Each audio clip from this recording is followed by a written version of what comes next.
All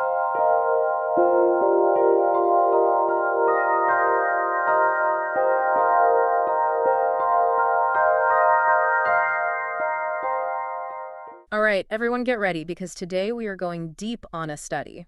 And this one is really changing how we think about babies and language Yeah. and learning languages. Oh, it's really exciting research. Yeah. It really kind of like turns everything we thought we knew on its head. Okay, I'm ready. Hit me with it. So researchers from the University of Potsdam, they went to Accra, Ghana. Okay. And Accra is like a super multilingual city. Yeah.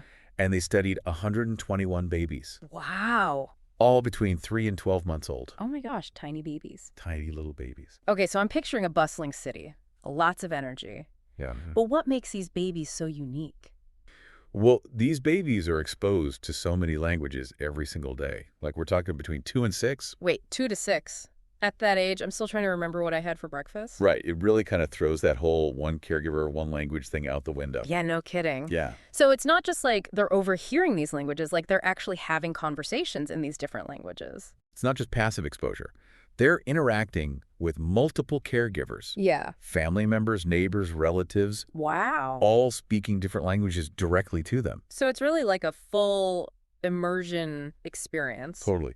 And the way that families live in Accra really plays a big role in this. Okay. They often live in these compound buildings, Okay. which have these shared courtyards, and it creates like this natural language-rich environment. Oh, that's so different from like the typical nuclear family setup. Exactly. Yeah. It's a more communal living style. So these babies are surrounded by this symphony of languages just from day one. Okay, so we've got all these babies hearing all these languages, but are they learning them all in the same way? That's a really great question. Okay. And the study differentiates between direct and indirect language input. Okay, I'm listening. Tell me more about that. So think of direct input as like face-to-face interaction, like a parent speaking akan or go or you. Yeah. Those are local Ghanaian languages Right. directly to their child. That's how they're picking up those local languages. So it's that one-on-one personal engagement. Okay, so then what about indirect input? Indirect input is more about exposure through things like media or official communication. Okay. So think TV, radio, maybe like public service announcements. Yeah. And that's mainly how they are learning English. Oh, that's interesting. So the local languages are learned through these like direct personal interactions. Right. And then English is kind of coming in through the background. Yeah, exactly. Yeah. Okay, that makes sense. So basically, how we think about language learning here in the West might not really be how it works in other parts of the world. Exactly. It's not the global norm. This research really challenges that. So this is like a huge wake-up call. Like we need to rethink some of our assumptions about babies and language learning. Definitely. This study is like a call for a broader perspective. Yeah. A more inclusive perspective on language acquisition. Yeah. One that embraces all the diversity of languages we have across the world. Okay, yeah. That's a really powerful message. It is.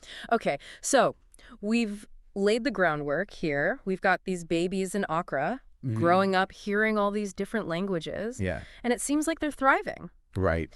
So I have to ask, is there any downside to this? Like, is there any risk that all this linguistic input could overwhelm them? You know, that's something a lot of people wonder about, but it's actually a common misconception. Really? The research is showing us that these kids are not only keeping up, Okay. they're often excelling. So they're not struggling to sort it all out? Not at all. Studies show these multilingual kids are hitting their developmental language milestones right on schedule. Okay. Sometimes they're even surpassing monolingual children in certain areas. Wow, so they're not just keeping up. They're like ahead of the game in some ways. Exactly. It's pretty remarkable. Okay, so it can't just be vocabulary, right? Like, what about their other cognitive skills? You're right. Early exposure to multiple languages, it seems to like boost a bunch of different cognitive abilities. Like, what? Give me an example. Well, okay, imagine a child playing with a puzzle. Yeah. They try a piece, it doesn't fit, so they have to adjust, think differently, try a new approach. Multilingual children, they're often quicker at making these mental shifts. They show greater cognitive flexibility. So it's like their brains are becoming more adaptable. Exactly. And this adaptability, it extends to problem solving too. Okay. Multilingual children, they often come up with more creative solutions. Yeah.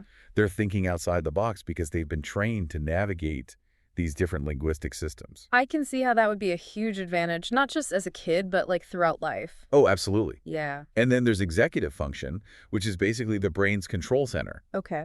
and it manages things like attention, planning, and impulse control. Studies show that multilingual children often do better in tasks that measure those skills compared to monolingual kids. So not only are they learning all these languages, but they're getting this cognitive workout in the process. Yeah, precisely. Their brains are developing these valuable skills that'll benefit them in so many ways. This is fascinating. Okay, but what about the long-term impact? How does this early multilingualism shape their lives down the road? That's a great question, and one that researchers are looking into. Okay. It's not just about academic success, though it can play a role in that. Yeah. It's also about social connections, cultural understanding, and career opportunities. So it's more than just language. It's like it opens up a whole world of possibilities. Exactly. Imagine a child who grows up effortlessly switching between languages, understanding different cultural perspectives, and navigating diverse social situations. Yeah. These are skills that are so valuable in our world today. Yeah. It's like they're developing this global mindset from a very young age. I love that. They're developing this sense of openness and adaptability that will help them throughout their lives. This whole deep dive is really making me rethink how we approach language learning as a society. Are we doing enough to embrace and nurture multilingualism? That's an important question. I think there's a huge opportunity to create learning environments that celebrate linguistic diversity. Instead of sticking with that one-size-fits-all approach. Right. We need to move beyond this idea that learning multiple languages is a burden Yeah. or a detriment. And recognize it as the incredible asset that it is. Absolutely. It's about recognizing the cognitive, social, and cultural benefits of multilingualism Yeah. and creating spaces where children feel encouraged to embrace their linguistic heritage. Okay, so it's pretty amazing to think about these babies in Accra just like effortlessly juggling all these languages. It is. But how do their little brains make sense of it all? Yeah, well, that's where the magic of the infant brain comes in. Okay. They have this incredible ability to absorb and process information, especially when it comes to language. Yeah. It's like their brains are made for it. So are they like learning these languages all at the same time? Or are they keeping them separate somehow? It's not really like a simple yes or no answer. Research suggests that babies actually start by developing kind of like a universal language system.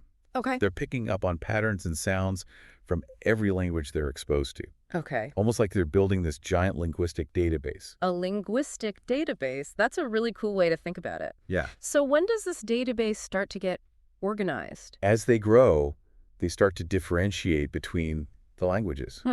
They figure out like which sounds and words belong to which language. So it's like their brains are running these super complex algorithms to decode the linguistic world around them. Right, exactly. But is there any worry that this might be too much for a little brain that's still developing? It's a good question.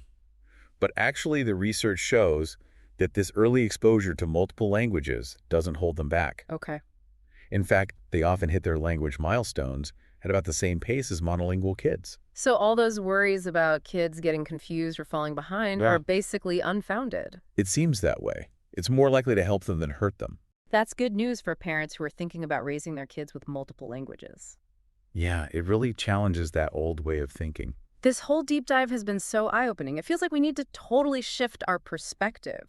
Yeah. Instead of seeing multilingualism as a challenge, we should be seeing it as a superpower. I like that. Yeah, it's about recognizing all those amazing cognitive and social advantages that come with understanding and speaking multiple languages Yeah. and being able to experience different cultures.